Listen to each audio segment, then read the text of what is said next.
हैं।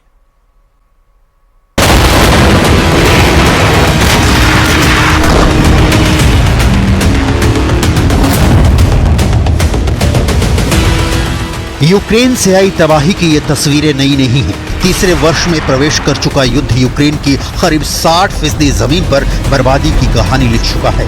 रूस की तोपों का मुंह इन वर्षों में कभी बंद नहीं हुआ। शहर, कस्बा, गांव, गली, यूक्रेन में आप कहीं भी चले जाएं, मलबे ही मलबे बिखरे पड़े हैं। ताजा तस्वीरें खार्किव की हैं। यूक्रेन के इस दूसरे सबसे बड़े शहर पर रूस की फौज आग बनकर बरस रही है।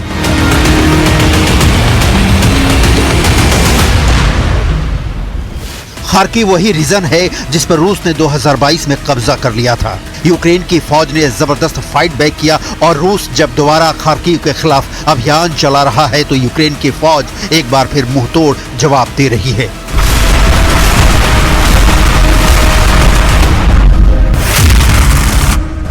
खार्किव यूक्रेन की राजधानी कीव पर कब्जे का गेटवे है। खार्किव पर कब्जे से पुतिन की सेना को न सिर्फ हारे हुए इलाके को जीतने का सुख मिलेगा बल्कि सेना का मनोबल भी बढ़ेगा। खार्किव रणनीतिक रूप से इतना अहम है कि पुतिन कीव से पहले खार्किव पर पूर्ण विजय के लिए सेना को करो या मरो का आदेश दे चुके हैं।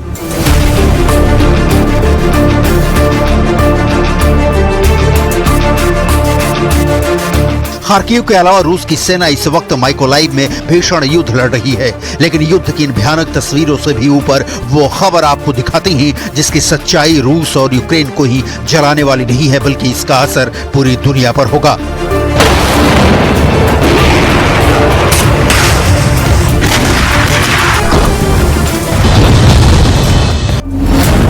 रूस ने अमेरिका को दी तीसरे विश्व युद्ध की धमकी।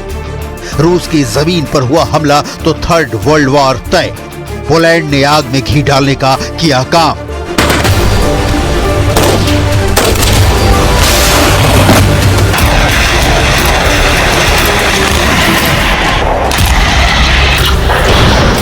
पोलैंड वही देश है जो यूक्रेन को पश्चिमी देशों से हथियार सप्लाई का सबसे सुगम रास्ता मुहैया कराता है। यही कारण है कि पोलैंड पुतिन की आंखों का कांटा रहा है, लेकिन नाटो का सदस्य होने के कारण पुतिन अब तक पोलैंड पर डायरेक्ट अटैक करने से बचते रहे हैं। बावजूद इसके कि पुतिन ने बेलारूस की सीमा पर अपने परमाणु हथियार भी तैनात किए। पोलैंड को बारंबार धमकी भी दी, लेकिन पोलैंड ने यूक्रेन को हथियारों की सप्लाई वाला रास्ता बंद करने से इनकार कर दिया। यह पोलैंड पुतिन के लिए युद्ध में नासूर बन चुका है, लेकिन यहाँ पोलैंड के एंगल से युद्ध की विभीषिका की दास्तान नहीं बल्कि रूस की इस धमकी की डिटेल देखिए कि कैसे रूस यूक्रेन युद्ध तीसरे वर्ल्ड वॉर में तब्दील हो सकता है। रूस के पूर्व राष्ट्रपति दिमित्री मेदवेदेव ने चेतावनी दी है, यूक्रेन में रूसी ठिकानों पर कोई भी अमेरिकी हमला तीसरे विश्व युद्ध को जन्म देगा। अमेरिकियों द्वारा हमारे ठिकाने पर निशाना साधने का मतलब विश्व युद्ध शुरू करना है। और एक विदेश मंत्री, यहाँ तक कि पोलैंड जैसे देश के विदेश मंत्री को भी ये बात समझनी चाहिए।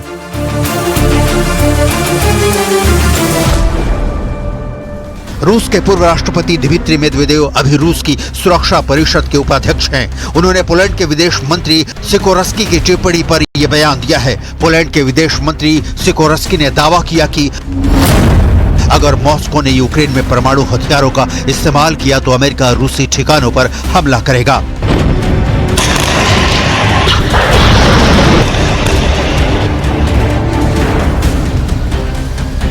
अमेरिका के नेतृत्व में नाटो ही वो ताकत है जिसकी वजह से अपने से कई गुना शक्तिशाली रूस से यूक्रेन लोहा ले रहा है।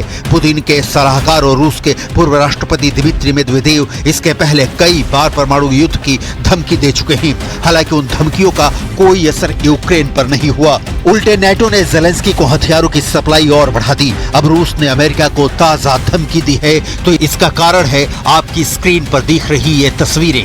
यूक्रेन के राष्ट्रपति वोलोदोमिर ज़ेलेंस्की बेल्जियम पहुंचे हैं।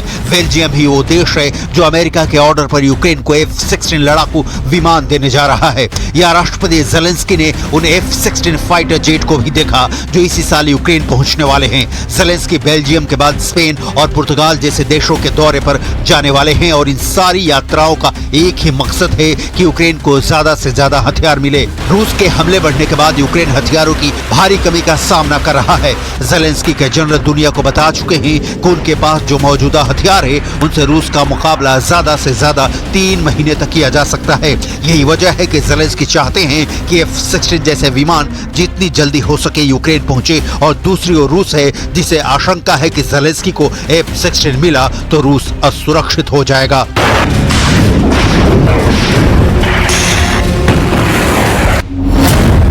F-16 दुनिया का सबसे उन्नत किस्म का फाइटर जेट है।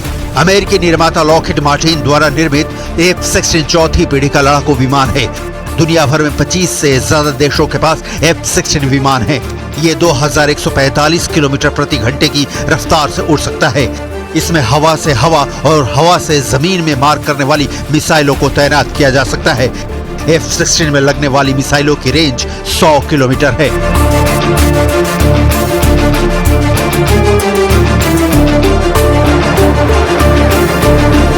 यूक्रेन के पास जितने ज्यादा F-16 होंगे उतनी ही ज्यादा संभावना है कि इन विमानों को रूसी सेना के खिलाफ ज्यादा प्रभाव वाले मिशनों में इस्तेमाल किया जाएगा। F-16 लड़ाकू विमानों की पहली खेप जून या जुलाई तक यूक्रेन को सौंप दी जाएगी। हालांकि रूस का कहना है कि यूक्रेन को F-16 मिल भी जाए तो युद्ध मैदान में उसे स्थिति बदलने वाली नहीं। रूस का तो यहाँ तक दावा है कि F-16 फाइटर जेट की कार्ड उसके पास मौजूद है, लेकिन रूस ने साथ में ये धमकी भी दी है कि F-16 की क्षमता के कारण उन्हें परमाणु शक्ति से संपन्न माना जाएगा।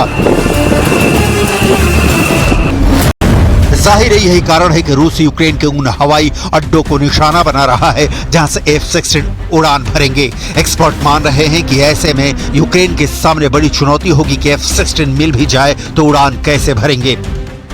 इस बीच रूस अमेरिका को तीसरे विश्व युद्ध के लिए चेता रहा है, लेकिन अमेरिका पर इन धमकियों का शायद कोई असर नहीं होने वाला। अमेरिका के स्टैंड युद्ध की शुरुआत से ही क्लियर रहा है कि उसे यूक्रेन को पुतिन से बचाना है, और इसका कारण भी साफ है कि उसे नेटो का स्टेशन रूस के पड़ोस में स्थापित करना है।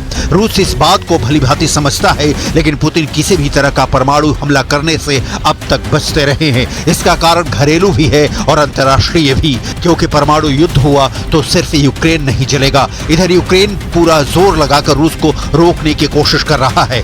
यूक्रेन की पीकी ब्लाइंडर्स ने रूस की सेना को नाको चने चबाने पर मजबूर कर दिया है। पीकी ब्लाइंडर्स के बारे में आपको भी जरूर जानना चाहिए।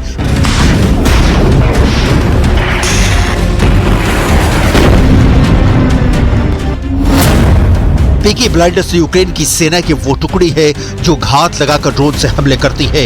इनके पास बड़ी तादाद में सस्ते ड्रोन हैं जिसे डेवलप कर रूस की सेना पर छोड़ रहे हैं। सेना की इस टुकड़ी का नाम पीकी ब्लाइंडर्स यूक्रेन के फेमस टीवी सीरियल के नाम पर पड़ा है।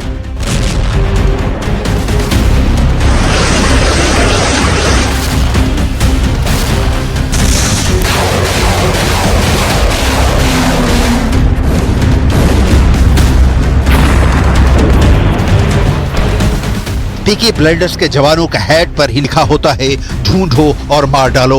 इरादा पक्का है, लेकिन सामने पुतिन की फौज है जिसके सामने जंग में आगे बढ़ने के अलावा कोई दूसरा विकल्प नहीं है। ऐसे में युद्ध की दिशा और दशा क्या होगी समझना कोई रॉकेट साइंस नहीं है।